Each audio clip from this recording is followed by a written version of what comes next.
Good evening. Good evening, everyone. Thumbs up if you can hear me. I'm testing. Ayun. Welcome to our Leadership Monday conversation. Ayan. So, ayun, good evening.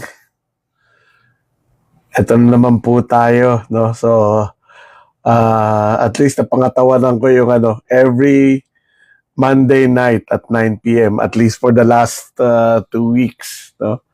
And I hope that we can continue yung ating conversations. No? Last Monday, natapos yung ating live na merong 99 questions na hindi ko nasagot. And hopefully, we're able to invite people back to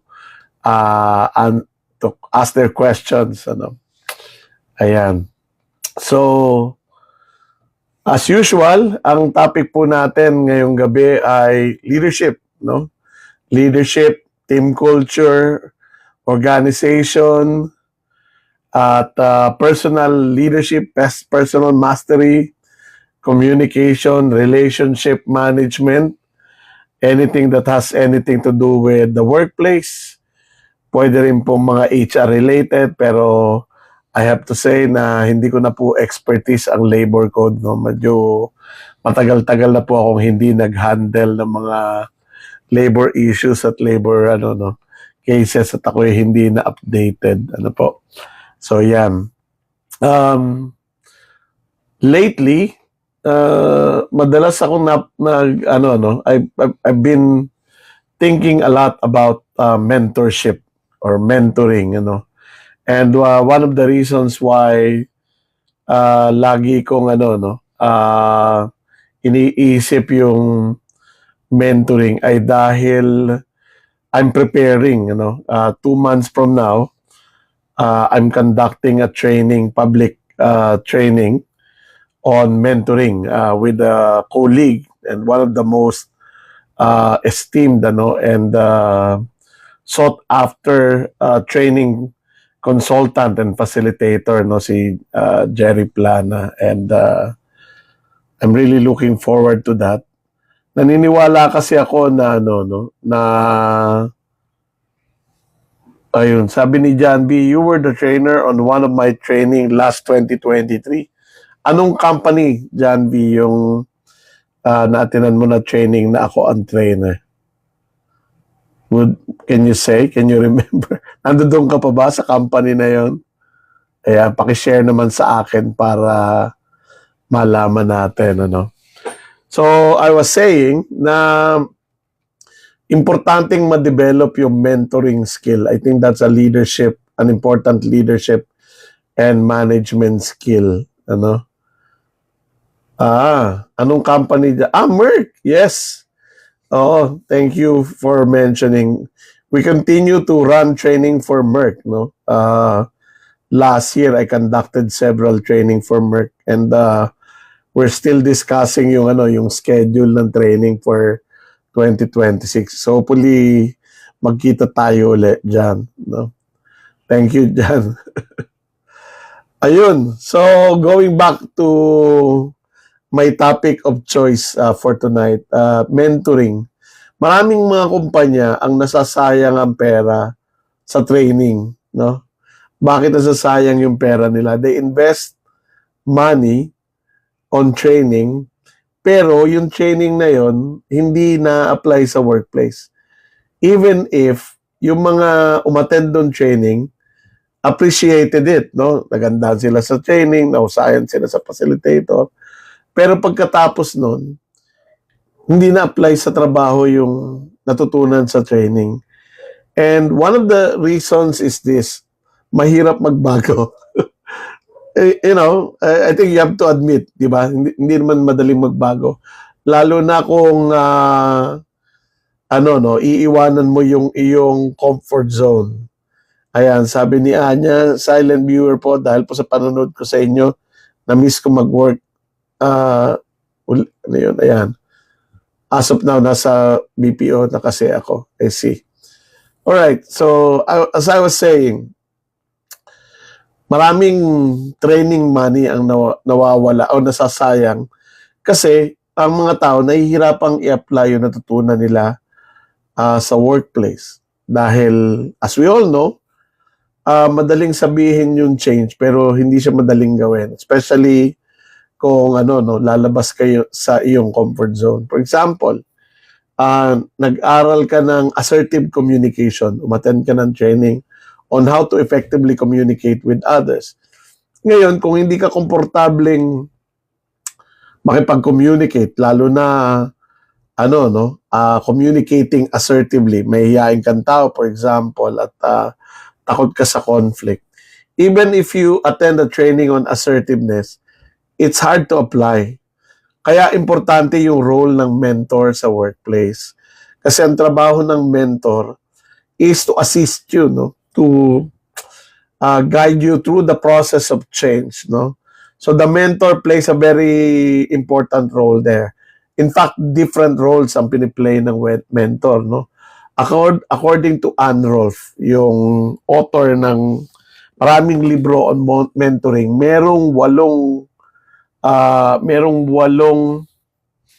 roles ang mentor, 8 roles of mentors according to Ann Rolfe. Medyo hinahanap ko lang po sa aking file dahil medyo malilimutan na lolo ninyo, confident, ang trabaho ng mentor, challenger, cheerleader, coach, broker, sponsor. Marami yung role na ginagampanan. All of those roles are aimed at helping the person break through, from where you are now to where you need to be, yung achieving your full potential. So yun yung mahalagang role ng mentor. And kung ikaw ay supervisor or manager, your boss or the company might be expecting na makadevelop ka ng mga next line of leaders in your team o kaya naman ay ma-develop mo yung mga tao mo to achieve their full potential, So, importante na ma-develop yung skill mo. Ano ba yung mga skills na kailangan in order to be an effective coach, Siyempre, dapat marunong kang makinig, Listening skill is very important. Asking powerful question is very important. And then, syempre, yung pagbibigay ng purposeful advice or telling, sharing your wisdom or sharing your insight. Those are some of the skills ng isang mentor. Ang hirap po ng preamble. Okay. Hi, Franz. Okay, from PA Tollways. Sana magkita tayo ulit. Ako na-invite ulit sa PA Tollways. Ayan, marami na pong mga tanong dito. At babasahin natin, At itutuloy ko mamaya yung sinasabi ko. Importante ang discipline at follow through. Tama yun. And sometimes, on our own, parang kailangan natin na maging accountable to another person. Kaya, marami akong makilalang mga tao na who are already very successful in what they're doing. Pero, kumukuha pa rin sila ng coach or mentor, to help them make that breakthrough. So, sobrang importante niyan. Makakarinig kayo, even si Zuckerberg, na may-ari ng Facebook at nabubuhay pa si Steve Jobs. Sabi niya, mentor niya si Steve Jobs. Mentor niya si Bill Gates ng Microsoft. And this is somebody who's already extremely successful. Tayo pa kaya na regular na nilalang lang, Baka kailangan din natin yan. Magkaroon ng mentor. Ayan.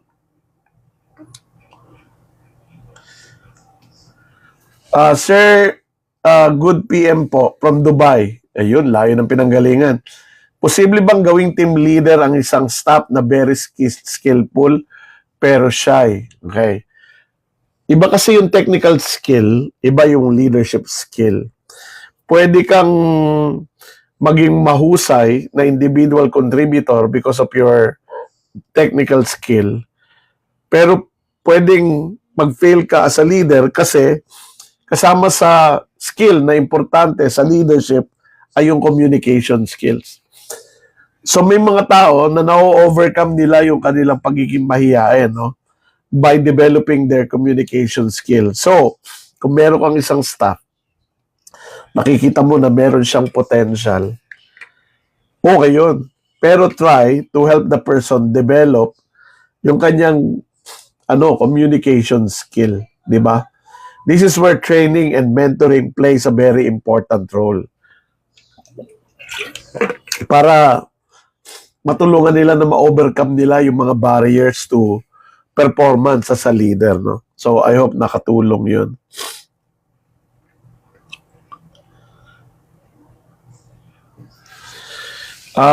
Sabi ni Jean, do you have any talks po or seminars sa management skills?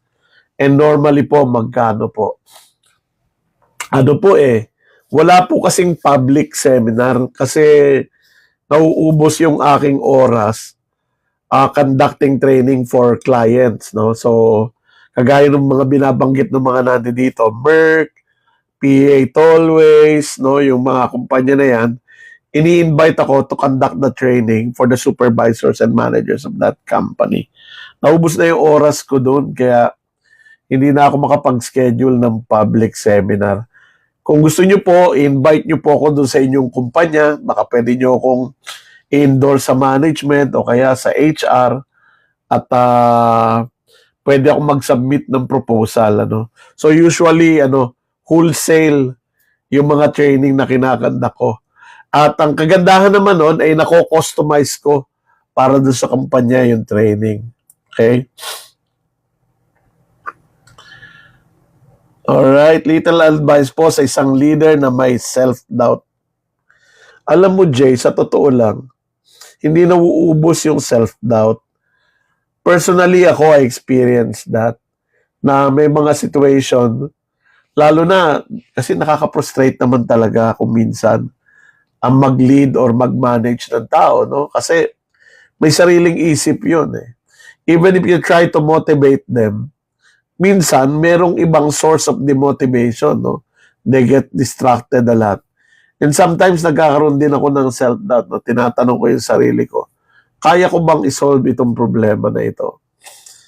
Ngayon, importante yung self-doubt eh, kasi if you use that productively, yung pagdududa mo sa sarili mo, ay it should lead you to exploring ano bang pwede kong gawin para mabawasan or mawala itong current na self-doubt na nararamdaman ko, no? So, merong internal conversation na nangyayari.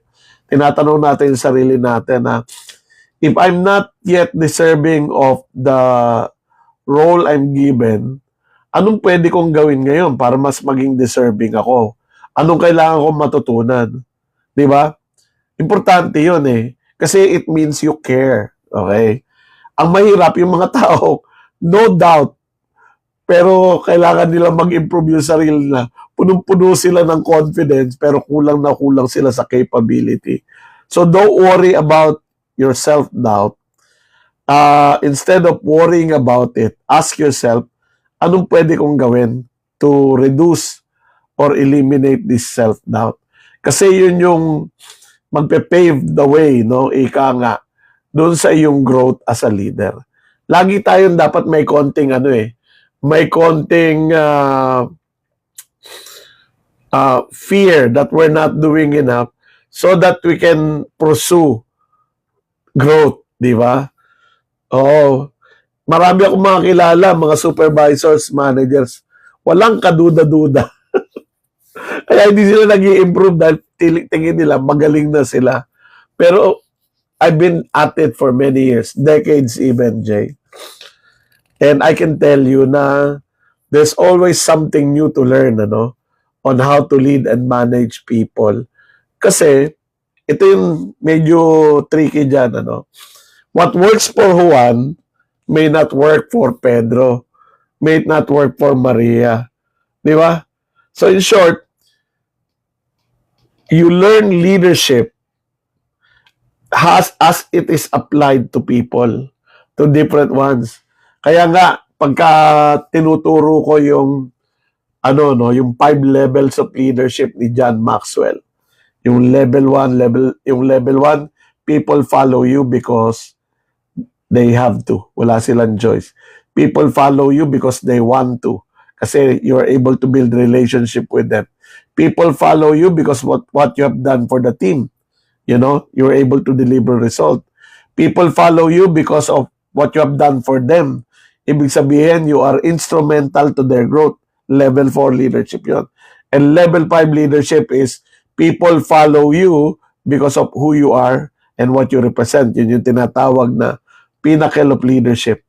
Hindi ka naman magle-level 5 sabay-sabay sa lahat ng tao. You grow your leadership at different pace with different people, with each person. No? So, okay lang yung self-doubt, Jay. It's normal, no? Pero address it. That's all I can tell you. Medyo napahaba yung sagot ko. Hopefully, nandiyan pa si Jay para marinig yung lahat na sinabi ko. Ano po ba ang iba't ibang klase ng leadership? Naku, napakarami ng klase, depende sa author eh. Si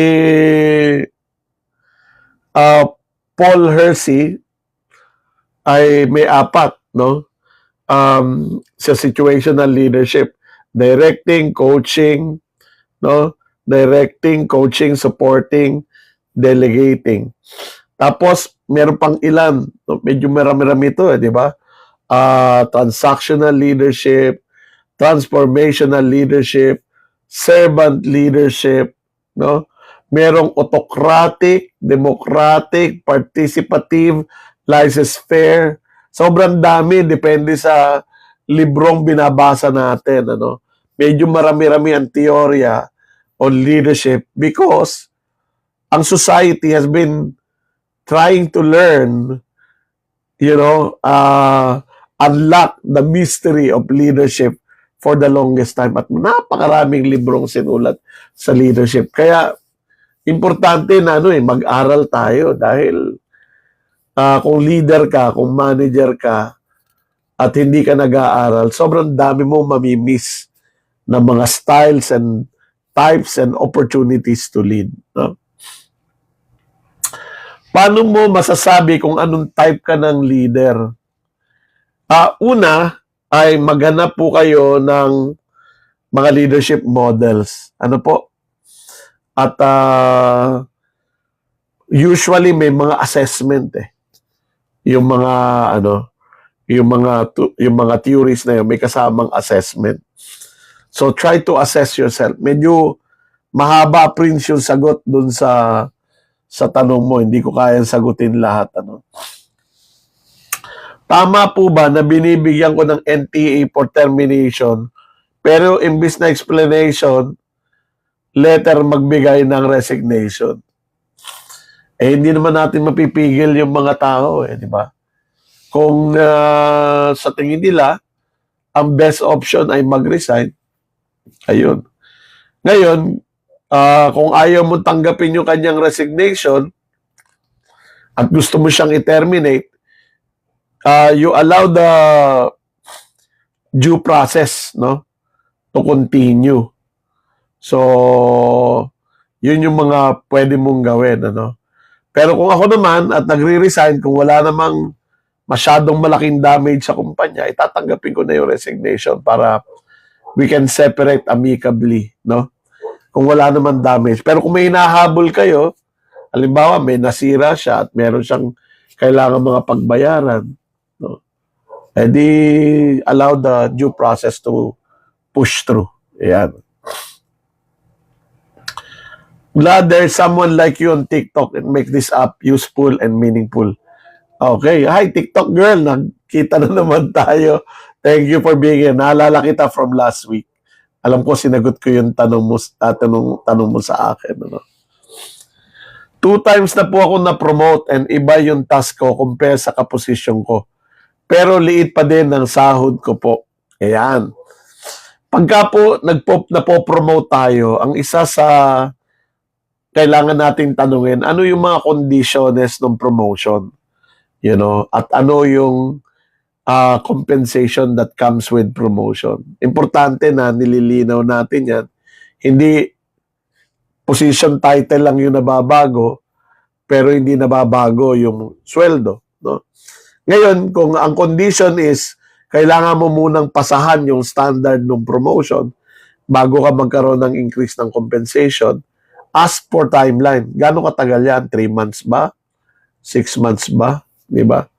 Kasi pag hindi malinaw, pwedeng maabuso eh.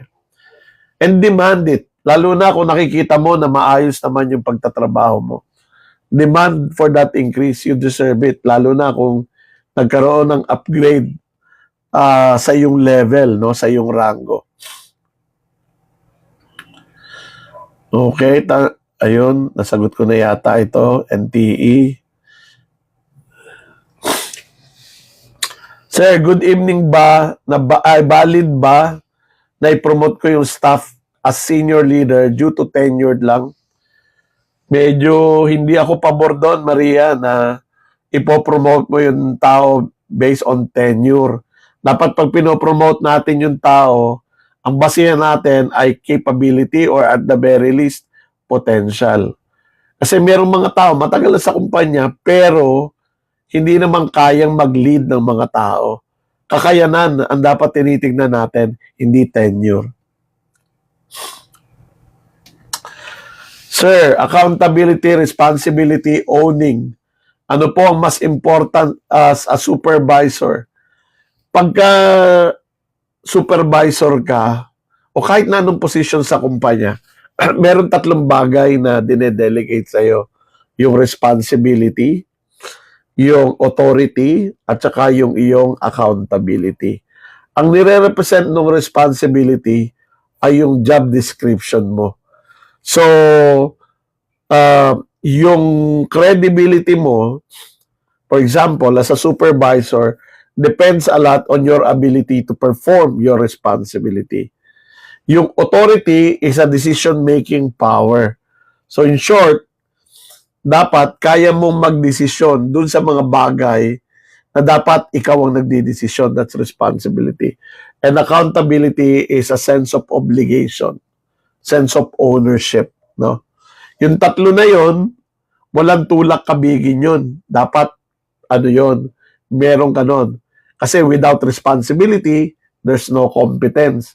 Without authority, you become dependent to your boss. Without accountability, you have mediocrity. So, yung 3 na yon, importante yon. You develop your capability for your responsibility, develop your ability to solve problems and make decisions, and third, have the integrity and sense of ownership to demonstrate accountability. I hope nakatulong yan. Good evening, John.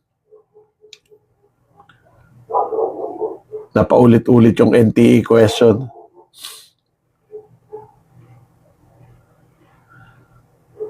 Okay. Ano pa ang ating tanong? Anong gagawin sa leader na hindi na-handle ang check and balance? Importante ang check and balance sa isang team, sa isang kumpanya. Kasi critical yan sa accountability, no?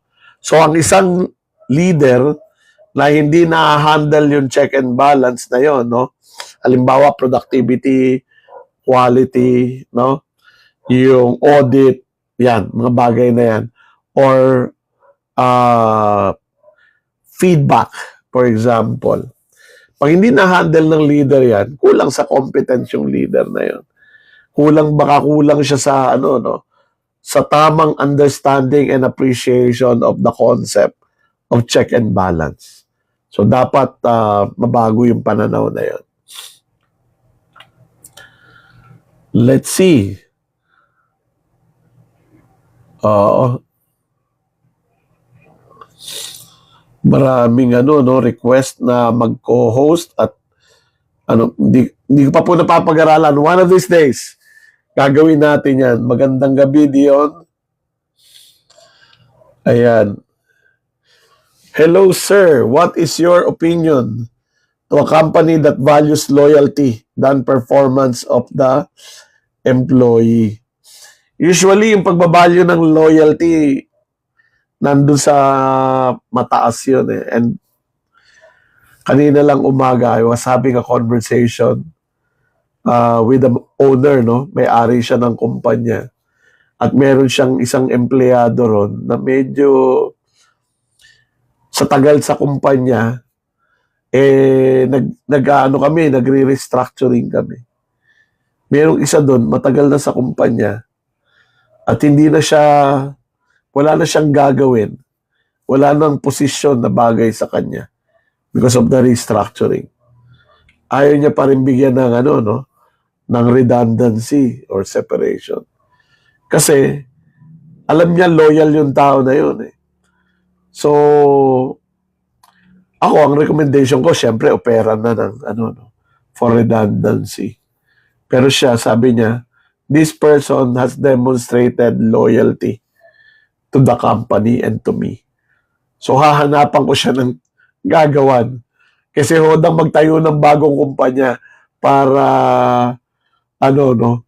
para lang hindi mawalan ng trabaho yung tao na yun. Merong mga ganong may-ari ng kumpanya eh. Merong mga ganong leaders na they really put a lot of weight on the person's loyalty. Kasi ang katwiran nila, yung ibang bagay matututunan, yung loyalty is not, no? It's a value. So, ganun. Kanya-kanya tayo ng kanya-kanya tayo ng pananaw, kanya-kanya tayo ng importante sa atin. So, you cannot really fault them for that eh. Ngayon, meron kasi mga tao na magaling, mahusay, high performer, pero hindi trustworthy because of their lack of loyalty. So, madalas yung mga tao who values loyalty are scared of those people, no? So, they'd rather keep the trustworthy versus the competent, unfortunately. So, siya? Isa siyang pananaw.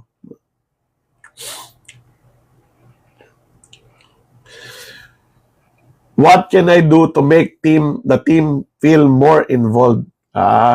Magandang tanong yan, Abby. Ang sagot ko dyan is be a collaborative leader. No? Kausapin mo yung team mo and mag-meeting kayo kung how do we work more effectively as a team. I-lay down mo yung mga expectations mo sa kanila. Tanungin mo rin sila kung ano ang kailangan nila para mas maging engaged sila or more involved. Mag-setting and leveling kayo ng expectation. Sa kulturang Pinoy, particularly,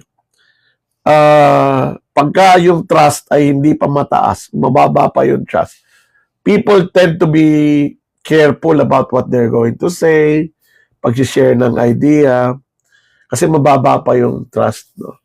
So, importante na ang leader ay may pakita sa team members na you can be trusted, no? To be open, to listen to ideas, to be able to argue, no, with each other, pero hindi masisira yung relationship.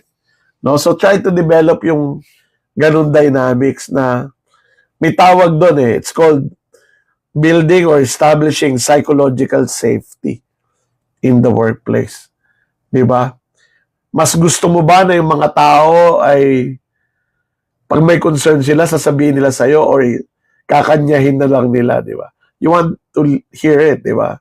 So, build a collaborative environment in your team. Okay, tingnan natin yung ibang tanong. Okay, sabi ni hi Sir Ed, thank you for sharing your wisdom and expertise. Thank you rin po sa pakikinig. Hi Sir Ed, thank you. Isa kayo sa nagpapalakas ng loob ko. Ang hirap magkaroon ng narcissistic boss. Oo, no? Meron akong, meron akong na panood sa TikTok na isang Buddhist monk na nagkukwento siya. Sabi niya, kapag daw yung isang kutsarang asin, nilagay mo sa isang bowl ng tubig at hinalo mo, it will make the bowl undrinkable. Alat di ba? Pero pag nilagay mo yung isang kutsarang asin, nilagay mo siya sa ilog, yung lasa ng tubig doon sa ilog ay hindi magbabago. At ang wisdom doon is that minsan kaya tayo highly affected ng mga nangyayari sa ganap natin ay dahil doon sa laki or liit ng ating pangunawa sa sitwasyon, no? But if we broaden our perspective, no, at we are able to realize na yung aking emotion or yung iyong emotion at iyong reaction sa ibang tao ay kontrolado mo. Yung action ng ibang tao, hindi mo kontrolado. Yung reaction mo lang at yung action mo. And you will find na merong mga bagay na hindi mo kailangang damdamin, seryosohin, ano pa ba? At pagsamaan ng loob dahil it's outside your control. Di ba? Focus on the things that you can control. Ayan. Paano mag-handle ng mga strong personality na employee? Magandang tanong yan, I think isa sa importanteng ingredient ng trust ay familiarity. No? Do you agree? Na isa sa pinaka-importanteng ingredient in building trust is familiarity. So yung mga tao natin na mayroong strong personality, kilalanin natin. Tapos magpakilala din tayo sa kanila. Kasi kung nai-intimidate nila tayo because we don't know how to talk to them, deal with them, we become ineffective leaders. Meron ako isang video na ito yung sinabi ko. You can be kind and strict at the same time. No? So establish yung norms or rule of engagement in terms of that. No? So, yung mga may strong personality na hindi nami-meet yung standard mo, kailangan mo silang kausapin. No? Siguro, ang isang may papayo ko, Jay, pagdating doon sa pag-handle ng strong personality ng employee is to train yourself to develop assertive communication skills. So, medyo malawak yan. Sa training ko, 2 araw yun. Pero pwede mong i-research how to become a more assertive leader. No? Hindi aggressive kung hindi assertive na leader. No? Sige, tingnan natin yung ibang tanong. How about leaders or supervisors who value productivity than discipline? Importante kasi yung discipline kasi sa workplace applies in terms of di ba? Process, procedures, rules and regulation. Kailangan hindi tayo result at all cost. So, kung ikaw ay manager, okay, at itong pinag-uusapan natin ay yung mga leader or supervisor reporting sa'yo, edi kailangan mo silang kausapin. Pero kung ang pinag-uusapan natin ron ay yung boss mo, at feeling mo ay misalign kayo, you feel na discipline is important, more important than productivity. Sa kanila, mas importante ang productivity and discipline, at feeling mo ay nako-compromise yung value mo for discipline. Maybe it's time, Dalawa lang naman lagi yan. Lagi ko sinasabi is, 1, talk to them. No? At 3 pala lagi. Sorry. Ulitin ko. Yung una, kausapin mo yung leader na yun o supervisor. Diba?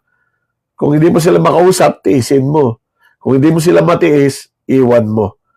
Kung boss mo sila, Pero kung manager ka nitong mga taong ito, you have to educate them, you have to train them, you have to mentor them. I hope nasagot ko yung tanong na yun. Ayan. Okay lang po ba? Sabi ni Dion, ako naputol. Sir, may YouTube channel ka po ba? Meron po, hanapin nyo lang yung pangalan ko. Pero usually, kung anong laman ng TikTok ko, yun din ang laman ng YouTube. No, pareho lang. Ayan.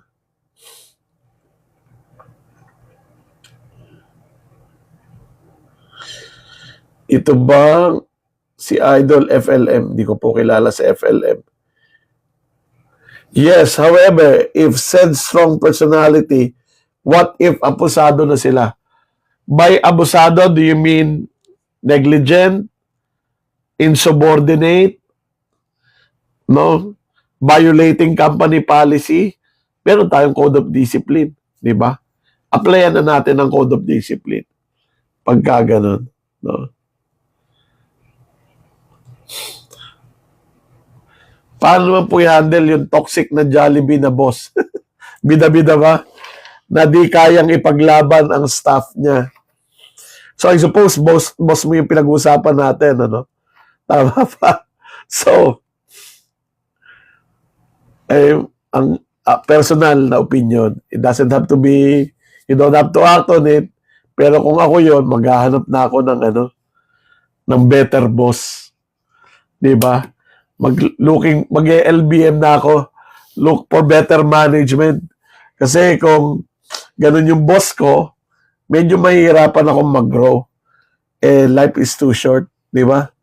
Para tiisin mo yung mga boss na toxic na, tapos ano ka pa, nilalaglag ka pa, 'di ba?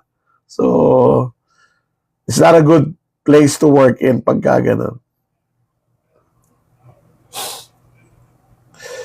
What can you say sa supervisor na makulit, beyond duty? Pag sinabi bang beyond duty, nakauwi ka na? Nagmo-monitor pa ng compliance? Ganun ba? Kung stricto yung iyong supervisor at may kakulitan siya, pero it's within the bounds of the person's role and responsibility, I think tama lang na pakinggan mo kasi opportunity rin yon para mag-grow ka. Ngayon, kung meron silang binabiolate na karapatan mo, ay di i-address mo yung violation na yun ng iyong karapatan. Di ba? To the extent na kung hindi ka na happy, gano'n naman If you're not happy with the way you're being led, being supervised, or being managed, tapos pakiramdam mo, wala kang magagawa para baguhin yung attitude or skill ng yung boss, the best thing to do is to look elsewhere, for opportunities to both work and be happy. Sana nasagot ko yung tanong. Kaming staff niya na lang bumubuhay sa dignidad ng department namin. Ayun. Di ba? Pagka ganyan na yung pakiramdam mo, medyo mahirap na no? Oo. Hindi ka na magiging happy pagka ganyan How do you deal with power struggle? Baka kailangan ko po ng additional information pag sinabi nating power struggle. May power struggle ba between managers? No, between supervisors? At apektado ka? Ayan. So, medyo kulang pa yung tanong, sir. Or ma'am, hindi ko alam. Sige. Medyo, pa po, paki-comment pa kung ano yung ibig nyo sabihin. Jotamski, Sir Ed, pwede po ba kayo ma-invite sa summit namin? Opo, i-message nyo lang ako para para malaman ko kung ano yung requirement niyo. Ano po ang ginagawa nyo pag demotivated kayo for the day? Paano manatiling productive? Okay. Ang isa sa advantage sa akin is I'm doing something I love. So, sa totoo lang, kahit itong ginagawa ko na to, this is really part of my work. Nakakatulong itong mga TikTok session na ito, TikTok live na ito, to build my credibility, my image, my reputation, And ang bonus dito is I get to talk to people like you that I enjoy a lot. Pero may mga time na wala ako sa mood. Totoo naman yung tayo nag-fluctuate yung ating gana eh, no? So, may mga time na nare-realize ko na ako ay on a low productive day. So, ang ginagawa ko, binibigyan ko yung sarili ko ng time to allow myself to be unproductive. For example, I'm not going to be productive for 30 minutes. Pero after nyan, I have to go back to work. Para magawa mo yan, importante na at the start of the day, mag-set ka na ng goals. Ito yung mga bagay na dapat ma-accomplish ko today. And maybe you can estimate how much time ang kailangan ko para magawa ko yon. Meron ba akong time to recharge, to replenish? No? Maglakad-lakad sandali, makipagkwentuhan sa mga tao, meron ba akong ganun time? So allocate a time for that. Yun yung ginagawa ko. Pagka yung nandoon ako sa opisina ko at nandoon yung mga staff ko sa kabilang side ng office at feeling ko I'm stuck, tumatayo ako, nakikipag-usap ako sa mga tao, pero I try to make sure na hindi mauubos yung araw ko for that. No? So I try to replenish my battery, ika nga. May podcast channel ka po ba, sir? Hindi ako, wala akong podcast is the short answer. Mas gusto ko tong may question and answer eh. Oh, so, meron akong ilang mga video sa YouTube na nag-i-interview ko. In the future, I'll probably do more of that. Pero ngayon, dito tayo sa TikTok. So, how do you know if you should be continuing with the leadership role? Ano siya yung pagiging leader. Beyond authority and power, it is a responsibility. And because it's a responsibility, you have to ask yourself, are you willing to do it? Di ba? Ano ba? Nasa puso mo ba siya? Kasi kung hindi mo nai-enjoy yung pagiging leader, and then as a result, nagiging toxic ka, no?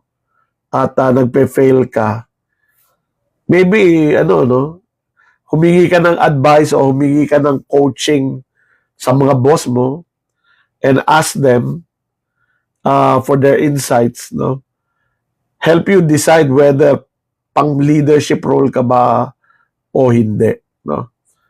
Kasi mahirap pag ikaw lang sa sarili mo, you might make a decision that you will regret di ba?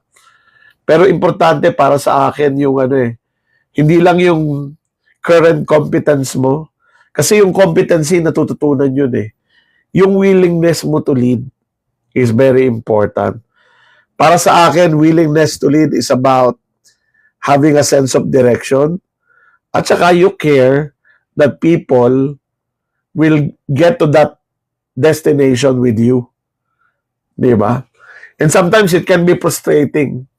Meron lang akong mga ilang staff na kausap recently kasi nakikita ko yung potential nila. Sila hindi nila nakikita yung potential nila, no? So sometimes it gets frustrating. Pero naisip ko sa sarili ko, we'll get there. No, somehow. I just need to learn how to be a better leader for them. So, as much as I talk about leadership all the time, ako rin nandoon sa personal journey of discovery, no? I'm still learning how to be a good leader to my team. Kasi nga, may mga grupo, kasi marami akong grupong nililid. May mga grupo, very successful ako sa paglilid. May ibang grupo, nahihirapan ako. So, ayun. Yun yung nangyayari sa akin sa mga sandaling ito. Ayan. Salamat po sa mga thank you ninyo. Kailan po ang inyong next leadership seminar? Ayan. In-house po, invite nyo ako sa company ninyo. Ayan. Meron po akong mga hindi babasahin kasi, it's offensive. Oo. Nandito po tayo, uh, nandito po tayo para tulungan ng isa't isa how to become a better leader, no? So, skip ko po yung mga comment na feeling ko ay offensive at hindi value adding. Ano po? Ayan. Sir Ed, paano mag-excel pa when it comes to decision making? Supervisor po ako. Okay. Bago ka magbisikleta, nag-aral ka magbisikleta. Di ba? Bago ka magluto, nag-aral kang magluto. Pinag-aralan mo yung gusto mong iluto. Pag hindi ka nag-aral magbisikleta, sesemplang ka, ma-i-injure ka. Pag hindi ka nag-aral magluto, bago ka magluto, masama yung timpla ng niluto. So what am I talking about? If you want to be better at decision making, learn how to be a better decision maker. Marami pong mababasa kayong libro on problem solving and decision making. Pwede kayong umattend ng training on problem solving and decision making. Pwede kayong magbasa ng libro na subukan ninyong i-apply. Ito pong masingit ko lang. Ito pong libro ko na bossing ka na ba, includes some technique on problem solving and decision making. Ano po? Kung interesado po kayo dito sa libro na ito, yung link nito ay nasa aking bio. Okay, 450 pesos. Ano yung mga skill na pwede nyo matutunan na isingit ko talaga, ano po, ay nagsisimula tayo doon sa stepping up to leadership, no? Ano yung mga kailangan mong ma-develop bilang leader? Okay? How to learn, ika nga. Ano yung mga duties and responsibilities ng isang bossing? Kasi ang title, bossing ka na pala. Tapos, yung skills na kasama dito, communication skills, paano makipag-usap ng maayos, decision making. Okay? So, chapter 4, section 2, decision making, time management, conflict resolution, delegating, okay, planning, situational leadership, managing employee performance, team development, motivating employees, maintaining discipline in the workplace. Ayan. Opo, magkakaroon pa ng book to ito. Sinusulat ko pa lang. Ano po? So, make the long story short, anything that you want to do better, you have to learn. In order to learn, dapat intentional ka, no, na pag-aralan yun. Importante po na hindi ka lang a-attend ng seminar, dapat umattend ka ng seminar or training in mind na pagkatapos nitong training na to, I will use what I learned to become a better decision maker. I hope nakatulong yun. Ayan. Hello, Coach. I just got my evaluation from our CEO. Okay yung strengths, kaso naputol. Sige po, hintayin ko yung no? Yung pala, yung weakness ko, more on paninira sa mga tenured na under ko. Ngayon, tapos nagbabanta na mag-resign. Hindi ko. Ang weakness mo ba ay dahil siniraan ka nung iyong mga tenured na under? Oo. Ang solution doon, communication, Lawrence. To sit down with your team members and discuss, no? Baka kasi yung sinasabi mong paninira sa kanilang parte, pananaw, no? Yung kanilang perspective. Baka kasi merong silang nakikita na hindi mo nakikita. Importanteng trait ng isang leader yung humility to learn from mistakes. Baka meron ka rin mga pagkukulang bilang leader. Kasi if we're too proud to accept na meron tayong areas for improvement, napipigil yung growth natin eh. Kaya nga sabi ni Kenneth Blanchard, di ba? Feedback is the breakfast of champions. So, kung sinabi ng boss mo na ito yung mga weaknesses mo at instead of thinking na paninira yon, alamin mo, investigate, no? Totoo ba yon? Ganun ba talaga ang nararamdaman sa akin ng mga tao ko? So, how can I be a better leader? Kasi yung constructiveness ng feedback ay nakadepende sa tumatanggap, hindi sa nagbibigay. So, kung kinausap ka ng boss mo about your strengths and you like it, at kinausap ka dun sa yung mga weakness and you didn't like it, maybe it's time to to recognize may value ba yung feedback na yun? Is there an opportunity there for me to improve? Kasi kung sinasabi sa iyo yun ng boss mo na ito yung weaknesses mo and there's no way you can improve from that, unproductive yun. Pero kung binibigyan ka niya ng feedback para ma-improve mo, maybe it's an opportunity for you to really consider if this is something that you can improve. No? I hope hindi sumama yung loob mo sa pagsabi ko nun. Sometimes, we really need to listen, Sir Ed, new lang ko sa company. Kung mag-promote ako sa ma-promote ako sa supervisor, how to handle team members na tenured sa akin. Marami po akong video tungkol dyan about dealing with your team na mas tenured sa inyo, no? Hanapin nyo lang po, I think there's at least 5 videos there on how to handle more tenured team members. Hanapin nyo po, magugustuhan yun kasi, nakadetalye yung kung anong kailangan gawin, Sige, kung may time ako mamaya, babalikan natin yan. Paano po ba harapin yung nag-o-overthink kapag may mag-call lang, nanginginig ka na kasi baka galit na naman? Kung emotionally affected ka na, baka kailangan mo ng counseling, Oo. Kung hindi naman counseling, kahit coaching, Kasi pagka ganyan na siguro meron ka ng trauma doon sa sitwasyon, Baka kasi may mga past events na na-traumatize ka, kaya ngayon ganyan na yung pakiramdam mo, Ngayon, kung baligtad yon, yung tao ang nato-traumatize sa pagkausap mo, baka may kailangan kang i-adjust sa yung leadership style. So, which is which, no? Thank you po, sir. There are days po kasi na draining na siya for me. Kaya napapaisip po ako to continue.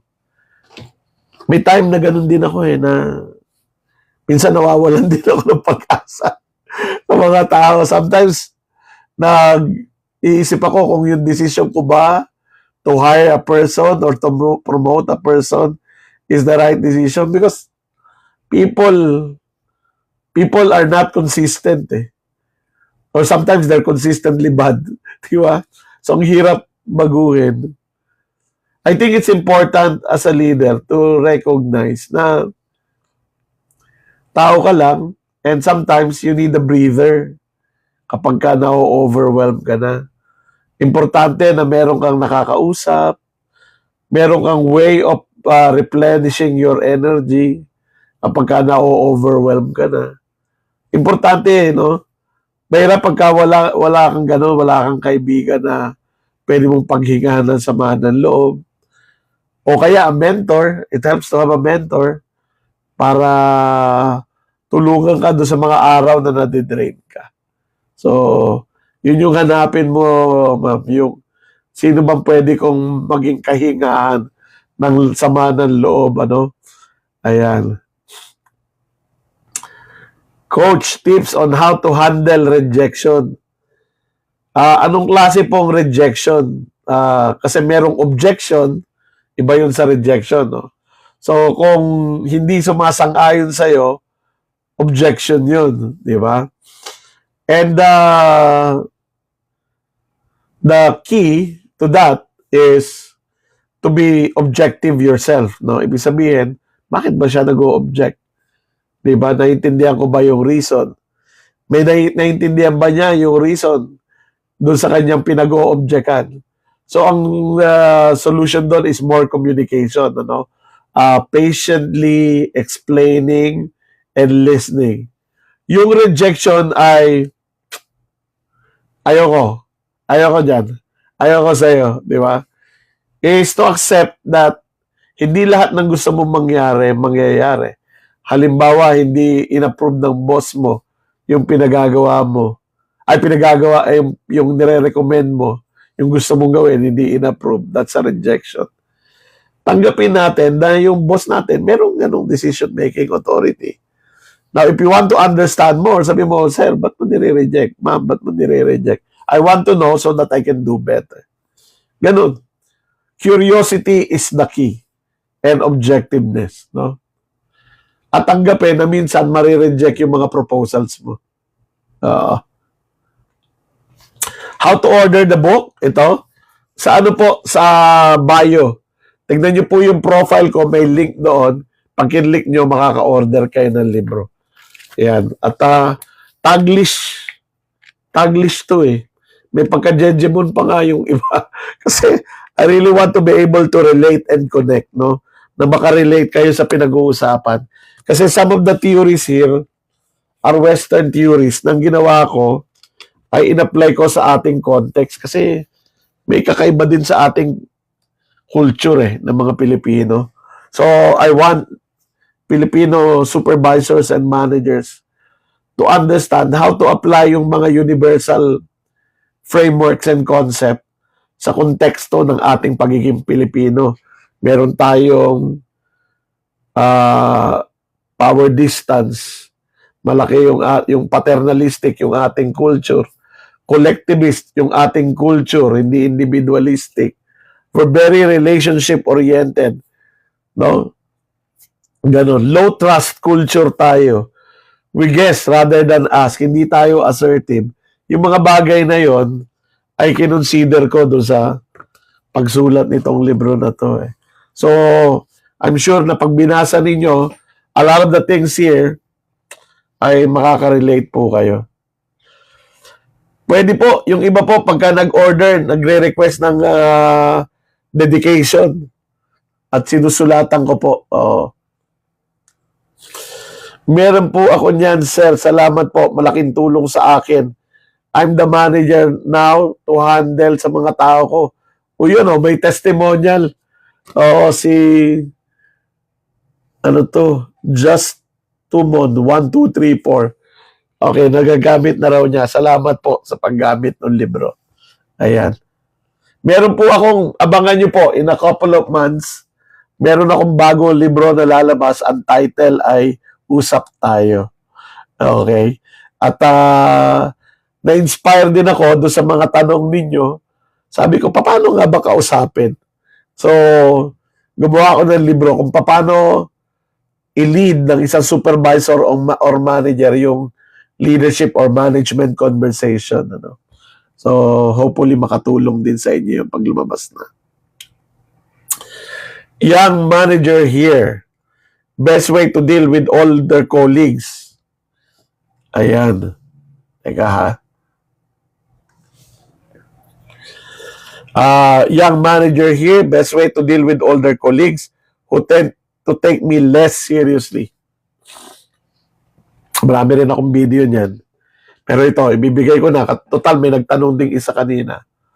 Sit down with them, seriously, and tell them, ito sasabihin ko, kunwari ako ikaw.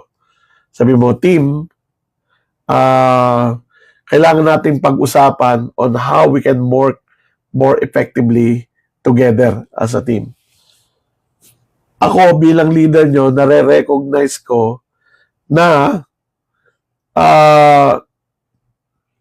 meron sa inyo mas malawak pa yung naging experience sa akin dito sa trabaho natin, no? And I respect your experience, no? I respect the knowledge that you've acquired through the years. As a matter of fact, kapag merong mga importanteng decision at merong pagkakataon na ikonsulta ko sa inyo, ikukonsulta ko sa inyo. Because that's how much I respect your experience, no? May mga times na kailangan ko mag-decision agad, And I will be accountable for those decisions. Now, kung inirerespeto ko kayo for your experience, I also need you to respect the decisions I'm going to make. Kasi hindi tayo mag-a-agree all the time. Hindi ko pwedeng sabihin sa boss ko na ito yung decision ko kasi ito yung gusto ninyo. Kapag ka pumalpak yung decision ko, whether it's coming from you or coming from me, I will be accountable for that, not you. You will be accountable to me, I will be accountable to our boss. So kailangan nating mag-agree kung paano tayo magtatrabaho together. So kausapin natin sila, no? Maybe allow them to raise their concern. Diba? Kasi ang isang madalas na nagiging dahilan, marami akong na-encounter nito sa iba't ibang mga kumpanya. Pagka ang tinitrain ko yung mga tenured na individual contributors, even dito sa TikTok, yung mga comment, yung boss ko naman close-minded eh. Wala namang alam yun eh. Oo, kulang naman, mas marami pa kaming alam kaysa doon eh. Ay hindi naman marunong makinig. Oo. So kung isipin mo, baliktarin mo yung sitwasyon. Di ba? So, learn to listen, learn to respect, so that you can earn their respect as well. I hope na nakatulong yun. No? Thank you, sir. We'll get and read your book po. Ayos. Maganda po yan. Thank you. Saan po mag-o-order? Ano po, check nyo po yung aking profile. Andun yung link. Wala pa kasi yung TikTok. Inaayos ko pa yung bagong, I'm starting a new publication company. Inaayos ko pa yung papeles. Hopefully in a month or two. Pero bili na po kayo ngayon. Pwede na yan. Hi Sir Ed, paano po ang gagawin sa mga tao mo na tenure na tapos ungrateful sa lahat ng ginagawa ng company? Kausapin. Tanungin kung bakit sila hindi natutuwa, bakit hindi sila masaya. Kasi hindi tayo makakagawa ng solusyon hanggat hindi natin naiintindihan yung sitwasyon. Tama po ba? Ang first step sa problem solving and decision making is understanding the problem. Understand the problem, have the right intention, you'll come up with a right solution or best solution. So yun po yung aking mapapayo, na every time mag-encounter tayo ng problema, huwag tayong tumalon agad sa solusyon. No? So halimbawa ito, gawin natin case study to 22. No? Itong mga tao na to, puro reklamo sa kumpanya, hindi man lang na-appreciate yung ginagawa ng company para sa kanila. Bakit kaya? O, di ba? Curious. Instead of isipin mo na, kasi wala silang utang na loob, ano sila, ungrateful sila, instead of saying that, you go to them, ask them why. Diba? So, naintindihan mo na yung problema, diba? Naintindihan mo na yung problema. Okay. So, anong intention natin? Anong goal natin? Diba? There could be two, no? Yung isa is maybe make adjustment in the way they are being managed, no? Para maging grateful sila. Or, paunawa sa kanila yung mga ginagawa ng kumpanya para maintindihan nila. Di ba? And then you can come up with a solution on how to solve that problem. Importante yung intention eh. Di ba? Kasi kung ang intention mo ay pagalitan lang sila o ipamukha sa kanila na wala silang utang na loob, that leads to conflict rather than solution. I hope nakatulong yun. Ano ba yan? Paubos na naman yung oras natin. Ang bilis-bilis. Good evening, Sir Ed. Good evening, Ferds near 2020. When I applied this mindset, I'm not there to please everybody. I received a lower score in 360-degree evaluation. Importante naman talaga na meron tayong ganung mindset na I'm not here to please everybody. Hopefully, you're not also here to piss off everybody. Diba? Kasi, lalo na sa kultura natin, relationship is important. Diba? Na sometimes, yung idea nung I am not here to please everybody is because sometimes you have to make unpopular decisions. Diba? Pero kung ang trabaho mo araw-araw ay inisin yung mga tao, disregard them, ay medyo hindi rin talaga maganda, no? Hindi rin makakatulong. Lalo na kung leader ka. Kasi, you need to work with others, eh.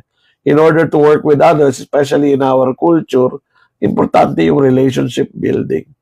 So, hindi ka naman nagpapasikat. Kailangan mo lang ng makabuild ng ng productive relationship with others.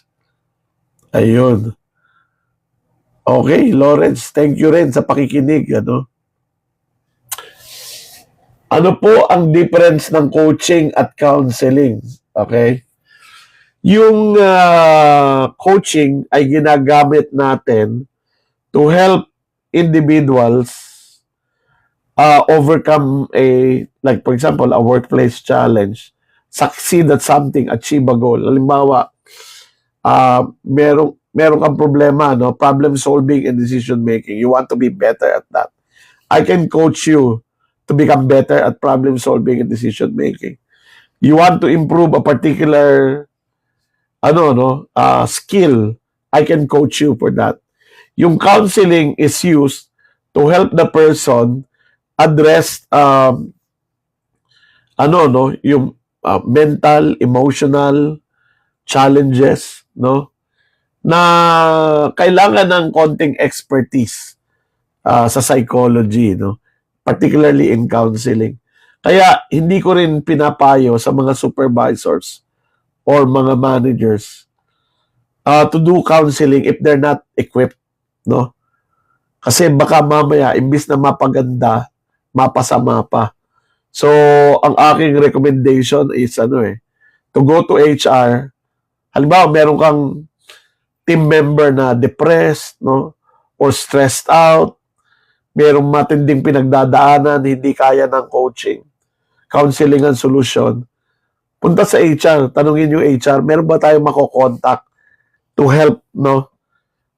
To provide employee assistance do sa mga baka nagde-nervous breakdown, o ganyan.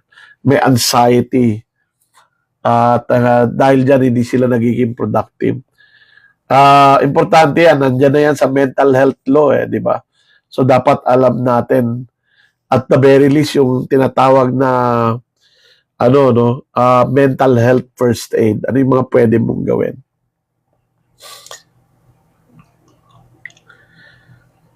Bought your book po, Gracie. Thank you. Okay. Okay. Objection and rejection. Ayan. Sana nakatulong yung sinabi ko, no? About saan po yung book? It's about being a good supervisor or manager. Ano po? Ano yung mga skills na kailangan mo at anong klaseng mindset ang kailangan mo. We'll end po in 3 minutes kasi 9 to 10 lang tayo. At tutuloy natin ulit next week. Abangan po. Kung kailan naman matatapos, saka dumadami yung tanong. Nagkakainitan eh. Sarap makinig sa ganitong mindset, boss. Wala po bang basket? Wala pa eh. Wala pa yung basket, nilalakad ko pa. Passive na boss. We need to be responsible for our own growth and performance. Pagka medyo yung boss mo, medyo walang pake, detrimental din yan sa growth mo eh. So you have to seek your motivation at saka development elsewhere. Maybe self, no? You have to be self-driven and self-motivated. Ayan. Sir, saan mabibili yung libro? Puntahan niyo po yung profile ko. May link doon. Click niyo lang. Andon yung order, yung order form. Ano po? Any tips po sa bagong project engineer? Ang lawak naman, sir. Baka pwedeng inaraw natin. Ang daming kailangan ng isang bagong project engineer, no? Unang-una, learn project management, no? Sobrang importante na yun. Okay, 1 minuto na lang po tayo. Okay, mamimili na lang ako. Anong gagawin pag ayaw maging accountable? Use your management prerogative, no? Kung halimbawa, negligent sa trabaho at hindi nagpe-perform ng maayos, bigyan ng disciplinary action, no? Ayan. Meron tayong mga ilang tanong dito na i-reserve ko na for next week, ha. How to deal with unrespectful employees po. Magandang topic yan. I-discuss ko next week.